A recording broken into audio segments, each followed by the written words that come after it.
So, alright mga bro. So, shout out po sa lahat ng ating mga followers, sa ating mga subscribers, sa ating mga viewers. Shout out po sa inyo. So, for today's video mga bro, re-roofing activities mga bro is done.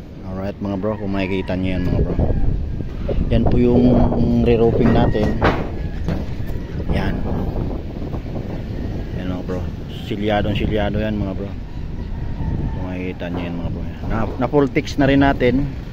So regarding sa text screw mga bro, tips ko sa inyo, hindi naman siya totally kailangan na balutin ng sealant po yan, kasi meron po yung rubber mga bro. Alright mga bro, so itong re-roofing activities natin mga bro, tapos na po. So yung re-roofing lang po, pero yung baba po nito kailangan i-renovate po yung baba nito mga bro. Alright mga bro, so cleaning na lang kami dito sa area na to. Yan, tatanggalin lang namin yung mga ano natin dito. So yan, nasilant na rin natin yung mga ano na yan, yung overlap natin ng cap flashing mga bro. So yan mga bro.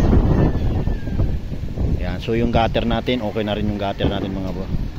Linis na lang totally talaga ito. Alright mga bro. Yan. So yung corner flashing natin mga bro, ito yung flashing natin, ito yung luma, kinabit ko na lang din dito mga bro. Alright, so yan, para makatipid naman si client natin, kaysa bibili pa tayo, pwede pa naman yan. Ayan mga bro,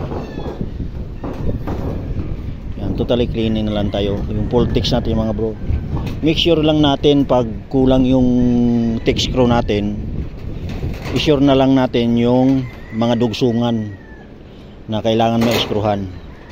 Alright mga bro, dugsungan, yung mga ganyan, yung pinakahuli sa yero natin mga bro. Alright, kailangan mga full text natin siya ng screw natin mga bro. Yung gitna, kahit hindi siya ma-screw, kahit alternate lang siya, pero mas maganda kung na full text screw talaga siya lahat. Alright mga bro, so if ever kulang lang yung text screw natin, ang napaka-importante yung dugsungan. Yan po yung napaka-importante mga bro, kasi yan yung unang sisikwatin ng hangin natin mga bro. Alright mga bro, pag once na sinikwat ng hangin yan mga bro, automatic po yan mga bro, dire-diretso po yan. Alright mga bro, so yan po yung tips ko sa inyo.